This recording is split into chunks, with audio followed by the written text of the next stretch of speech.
This episode could have been out a day earlier, but I decided to reshoot the whole thing to include this first story, and also because I thought I could do the rest better anyway. But it'll all be worth it. Yesterday, the Australian Health Minister very proudly announced that his country has secured more than 3 doses of COVID-19 vaccines per person in Australia. 51 million doses from the University of Queensland and 33.8 million doses from AstraZeneca, the company who was recently reported to be exempt from coronavirus vaccine liability claims in most countries.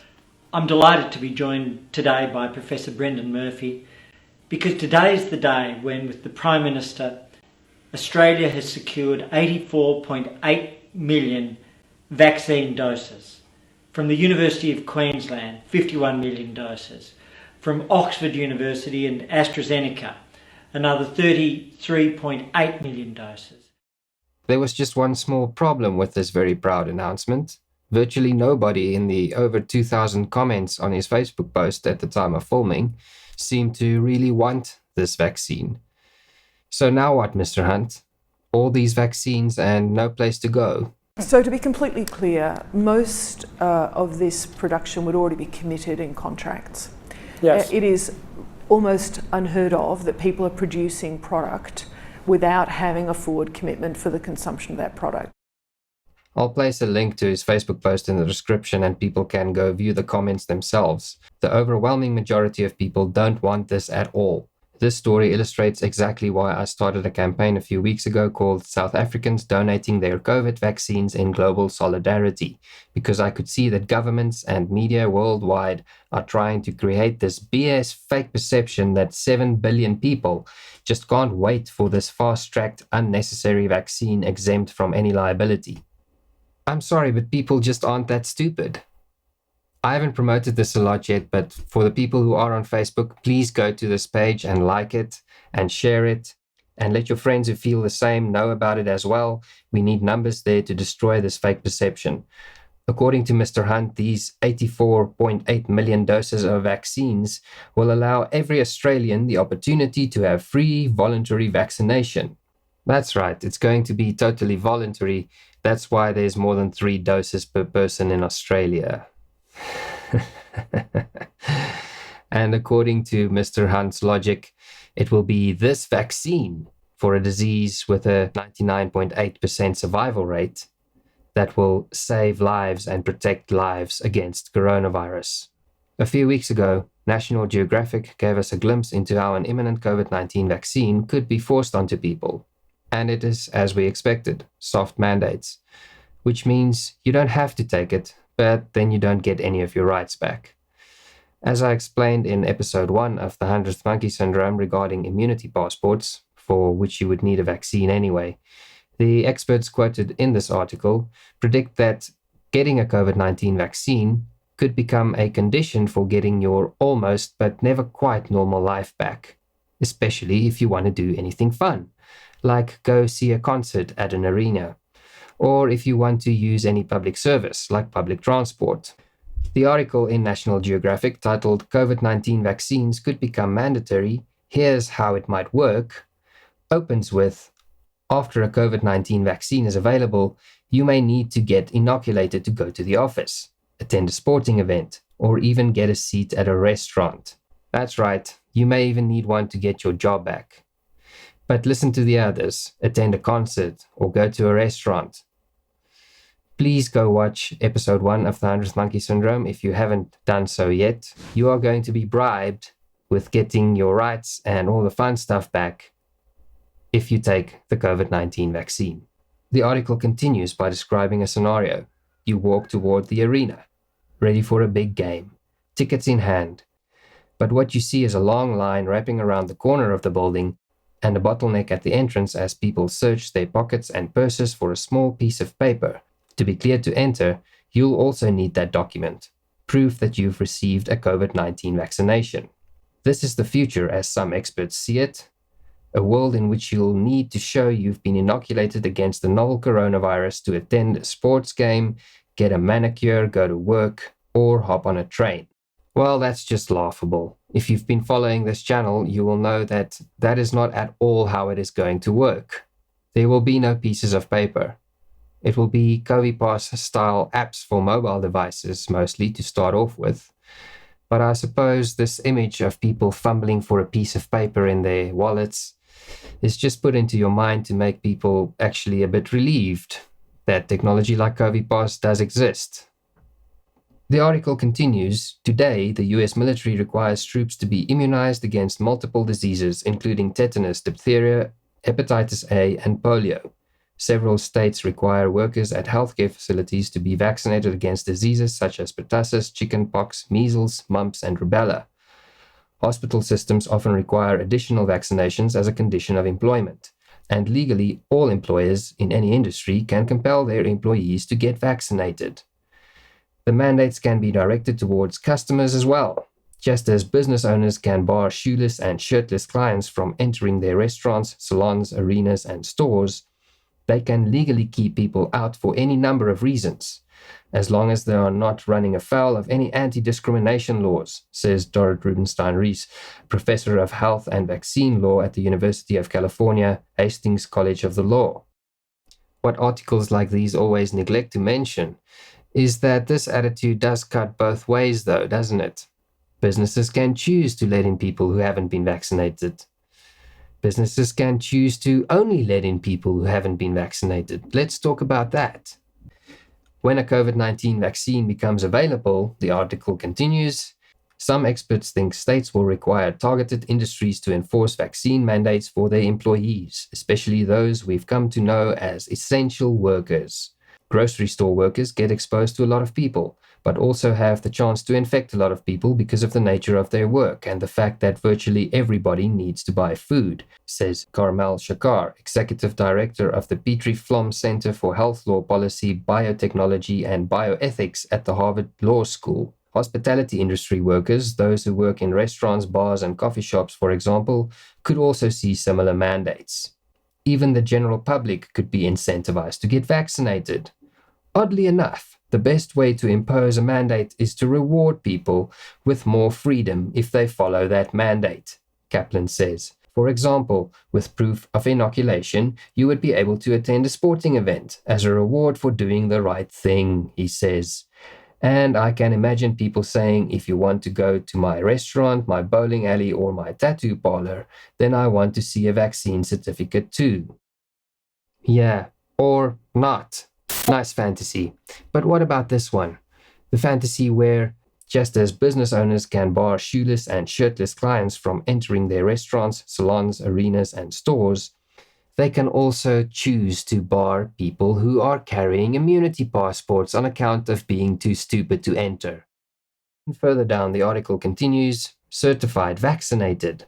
While the enforcement of such mandates wouldn't be without its challenges, it would hardly be impossible or without precedent. To board an Emirates flight to Dubai today, for example, all passengers must present a negative COVID-19 test certificate. Once a vaccine is available, airlines could put in place sweeping regulations requiring COVID-19 vaccination certificates.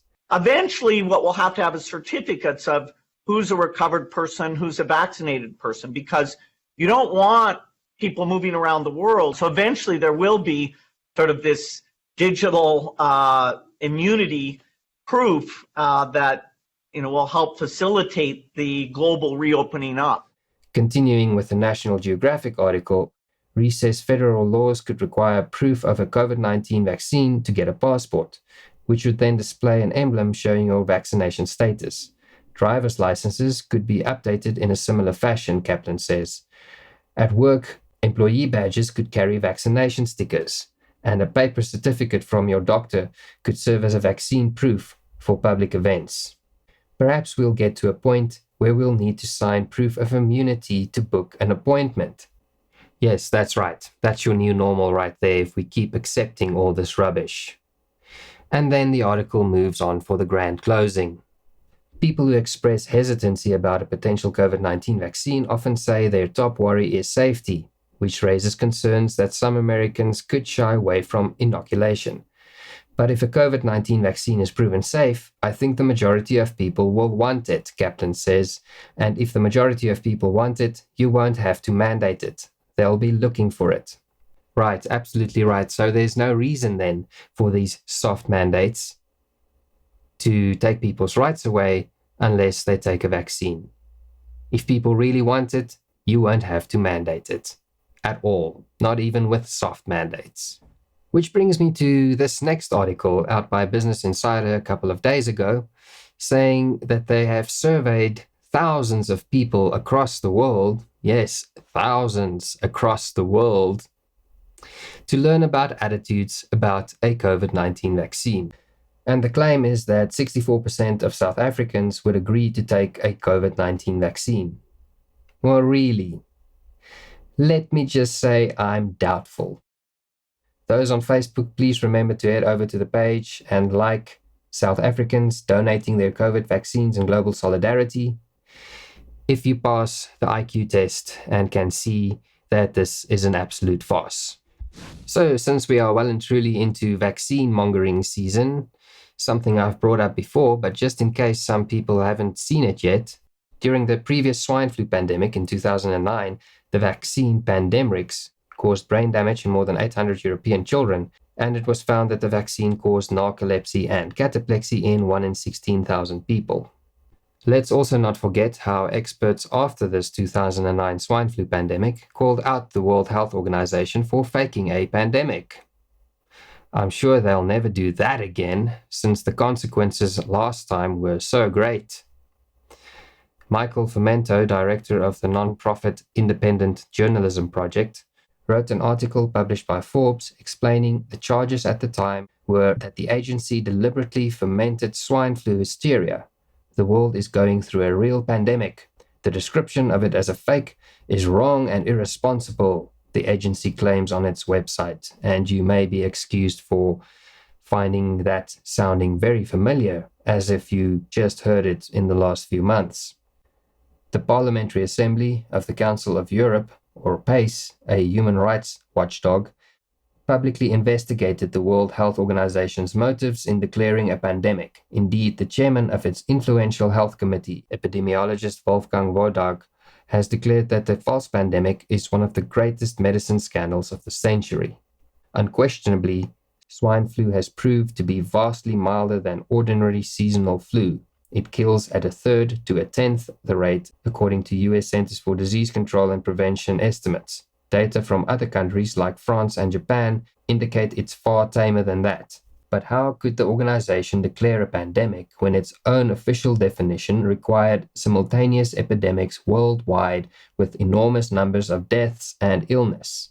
Severity, that is, the number of deaths, is crucial because every year flu causes a global spread of disease. Easy. In May, in what it admitted was a direct response to the outbreak of swine flu the month before, the World Health Organization promulgated a new definition matched to swine flu that simply eliminated severity as a factor. You could now have a pandemic with 0 deaths. In a September speech, World Health Organization Director General Chan said ministers of health should take advantage of the devastating impact swine flu will have on poorer nations to get out the message that changes in the functioning of the global economy are needed to distribute wealth on the basis of values like community, solidarity, equity, and social justice. Those may sound very familiar to you from the last few months. She further declared it should be used as a weapon against international policies and systems that govern financial markets, economies, commerce, trade, and foreign affairs. But I'm sure there's no scam with this pandemic or vaccine. They'll never scam us again. It's totally legit to have retarded regulations like a curfew and having to wear a mask to enter a restaurant, but being able to remove it as soon as you get to your table. Totally normal. And lastly, in slightly more recent news, the World Health Organization says a new polio outbreak in Sudan is linked to an ongoing vaccine-sparked epidemic in Chad, a week after the UN Health Agency declared the African continent free of the wild polio virus. In a statement this week, the World Health Organization said 2 children in Sudan, one from South Darfur State and the other from Gedaref State, close to the border with Ethiopia and Eritrea, were paralyzed in March and April. Both had been recently vaccinated against polio. The World Health Organization said initial outbreak investigations show the cases are linked to an ongoing vaccine-derived outbreak in Chad that was first detected last year and is now spreading in Chad and Cameroon. Again, not for the first time. The Economist reported, in 2017, cases caused by vaccine-derived viruses overtook for the first time those caused by the wild version. The tally for 2018 shows a dramatic swing, 98 cases of vaccine-derived polio and only 29 cases of the wild version. In other words, more than 75% of polio cases were vaccine-derived polio. It's almost as if they just stop giving us polio, we won't have polio in Africa anymore. So that's just a small taste of what we can be looking forward to in South Africa if we keep accepting all this rubbish. Look out for our government to start making the same proud noises very soon on behalf of their World Health Organization overlords. It is time to decide. Bow to the new normal or insist on staying a free human being. Please remember to click subscribe and the bell for notifications, and you can find us in the following places.